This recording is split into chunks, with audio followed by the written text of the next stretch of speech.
Welcome back to paper pass. आज हम उत्तर प्रदेश की मिट्टियाँ पढ़ेंगे। जैसा कि आप सभी जानते हैं कि मिट्टियों का निर्माण नदियों के अपरदन व निक्षेपण के कारण होता है। उत्तर प्रदेश की मिट्टियों को वैज्ञानिक विश्लेषण के आधार पर दो भागों में विभाजित किया गया है। फर्स्ट वन इज गंगा के विशाल मैदान जिसमें जलोढ़ मृदा पाई जाती है। सेकंड वन इज दक्षिणी पठारी क्षेत्र की मृदा। जलोढ़ मृदा को भी दो भागों में विभाजित किया गया है। नई जलोढ़ जिसको खादर के नाम से भी जानते हैं और पुरानी जलोढ़ जिसको बांगर कहा जाता है। मृदा पृथ्वी की ऊपरी सतह को कहा जाता है। किसी भी क्षेत्र की मिट्टी वहाँ के पैतृक पदार्थ अर्थात वहाँ की चट्टानें, वहाँ की जलवायु दशाएं, वहाँ की ढाल की तीव्रता, वनस्पति व समय पर निर्भर करती है। तो चलिए अब आगे शुरू करते हैं जलोढ़ मृदा को। ये देखिए चित्र में आपको दिख रहा होगा, ये उत्तर प्रदेश का उत्तरी पार्ट है। यह उत्तर प्रदेश का उत्तरी पार्ट है। जलोढ़ मृदा भारत की सबसे उपजाऊ मृदा है। यह पंजाब से लेकर के असम तक के मैदानी भागों में पाई जाती है। इसके साथ साथ नर्मदा, ताप्ती, महानदी, कृष्णा, गोदावरी, रावी आदि घाटियों में भी मिलती है। देश के लगभग 40% भाग में जलोढ़ मृदा पाई जाती है। जलोढ़ मृदा का निर्माण नदियों के अवसाद से होता है। जलोढ़ मृदा का रंग हल्के धूसर से हर्षणी धूसर तक होता है। इसमें पोटास, फास्फोरिक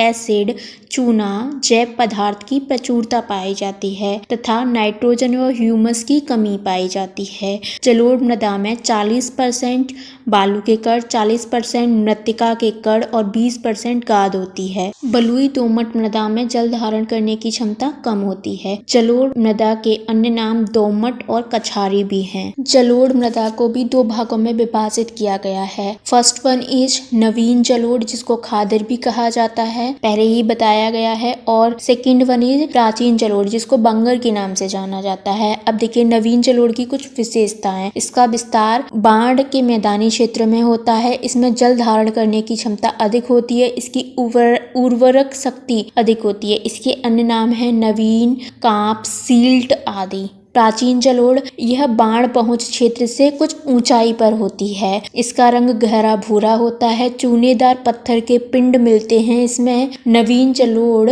की तुलना में कम उर्वरक होते। उर्वरक तो होती है लेकिन नवीन की तुलना में कम होती है। इसमें फास्फोरस व चूना अधिक मात्रा में पाया जाता है। नाइट्रोजन और पोटास की कमी होती है।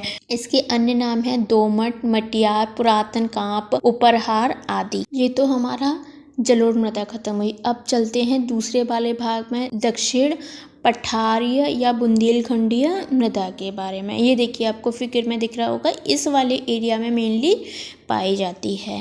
इस एरिया में मेनली माड़, मार, कावड़, पड़वा या परवा, राकड़ आदि प्रकार की मिट्टियाँ पाई जाती हैं। अब इन मिट्टियों की अलग अलग विशेषताएं भी हैं, वो भी देख लेते हैं। ये देखिए काली मृदा। काली मृदा केरल, काली मृदा को करेल, रैगुर, कपाशी मृदा के नाम से भी जाना जाता है।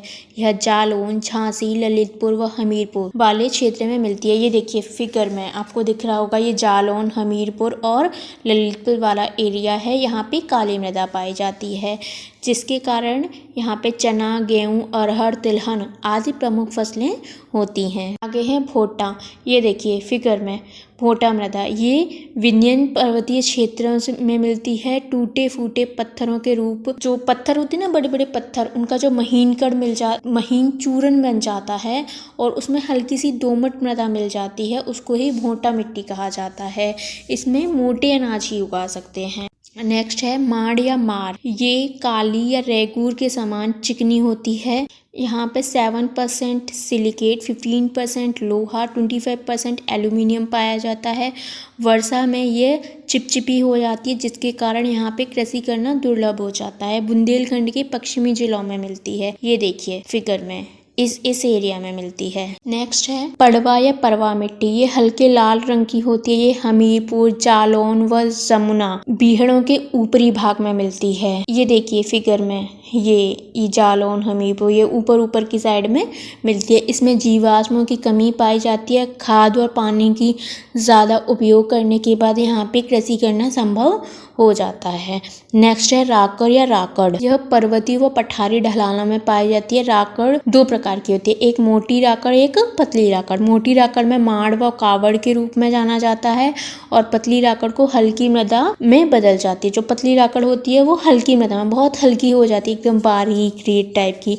इसकी उर्वरक शक्ति खाद का प्रयोग करने से बढ़ाते हैं। नेक्स्ट है लाल मिट्टी। ये देखिए फिगर में लाल मिट्टी, ये मिर्जापुर और सोनभद्र जिले में मिलती है। इसका निर्माण लाल विंध्यन शैलों से हुआ है। इसमें नाइट्रोजन, जीवाश्म, फास्फोरस व चूना खनिजों की कमी पाई जाती है। यहाँ पे गेहूं, चना, दलहन फसलें होती हैं। नेक्स्ट है रेह मिट्टी। यह ऊसर मिट्टी कहलाती है। इसको क्षारीय मृदा भी कहते हैं। अलीगढ़, मैनपुरी, कानपुर, सीतापुर, उन्नाव, रायबरेली, इटावा, लखनऊ आदि क्षेत्रों में होती है। ये देखिए फिगर में ये पूरा बेल्ट जो है यहाँ पे रेह मिट्टी पाई जाती है। नेक्स्ट है बंजर तथा भाट मृदा। ये गोरखपुर, बस्ती, महाराजगंज, कुशीनगर, सिद्धार्थनगर, गोंडा में पाई जाती है। ये चिकनी और बलुई दोनों प्रकार की होती है। यहाँ पे चूना कम पाया जाता है, चूना अपेक्षाकृत कम पाया जाता है। नेक्स्ट है डूहर। ये नदियों के किनारे मिलती है। अब देखिए कुछ इंपॉर्टेंट फैक्ट्स हैं। उत्तर प्रदेश के उत्तर पश्चिमी भाग में फास्फेट खनिज की कमी पाई जाती है। जौनपुर, आजमगढ़ और मऊ वाले क्षेत्र में पोटास की कमी पाई जाती है। उत्तर प्रदेश के कुशीनगर की मिट्टी को भाट कहते हैं स्थानीय भाषा में। शिवालिक पहाड़ी क्षेत्रों की जो मिट्टी होती है वहाँ पे चाय की खेती बहुत अच्छे तरीके से हो जाती है। अब देखिए मृदा अपरदन। मृदा अपरदन किन किन कारणों से होता है? देखिए मृदा अपरदन जल बहाव के कारण होता है, वायु वेग के कारण होता है। मृदा अपरदन के कारण जो हमारी मिट्टी होती है उसकी उर्वरक शक्ति कम हो जाती है। अब मृदा अपरदन होने का कारण क्या है? मृदा अपरदन होने का कारण मानसूनी वर्षा की प्रकृति है, वनों का अभाव है, तीव्र ढाल है। सबसे ज्यादा मृदा अपरदन वायु के कारण होता है मथुरा व आगरा जिलों में, और सर्वाधिक मृदा अपरदन जल के कारण होता है हिमालय के तराई क्षेत्रों में। प्रदेश के दक्षिण पश्चिमी क्षेत्रों में क्षारीय एवं लवणीय मृदा पाई जाती है और तराई क्षेत्र में और पूर्वी क्षेत्र में, तराई और पूर्वी क्षेत्रों में अम्लीय मृदा पाई जाती है। मृदा अपरदन को रोकने के उपाय क्या क्या हो सकते हैं? नदियों को जोड़ने की योजना को कारगर सिद्ध करना होगा, पक्के बांध बनाने होंगे, वृक्षारोपण करना होगा, जैव उर्वरकों का प्रयोग करना होगा, गहन जुताई और जल निकासी की उच्च प्रणाली को अपनाना होगा, वायु अवरोधकों का प्रयोग करना होगा, मृदा स्वास्थ्य कार्य योजना का क्रियान्वयन करना होगा, ड्रिप सिंचाई करनी होगी, जन जागरूकता बढ़ानी होगी।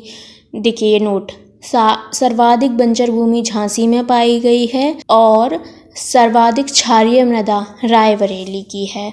ये ना हमने अपनी सारी की सारी मिट्टियाँ पूरी समग्रता के साथ ख़त्म कर ली हैं। अब मुझे उम्मीद है कि आप इन मिट्टियों के बेसिस पे बहुत अच्छा आंसर लिख सकते हैं। देखिए मैंने इसमें आपको मिट्टियाँ का फॉर्मेशन भी बता दिया है, कौन सी मिट्टियाँ उत्तर प्रदेश में पाई जाती हैं ये भी बता दिया है, साथ ही मैंने किन किन कारणों से होती है वो भी बता दिया है और उसके समाधान और उपाय भी बता दिए हैं। Thank you so much. जुड़े रहिए पेपर पास के साथ। मिलते हैं नेक्स्ट वीडियो में।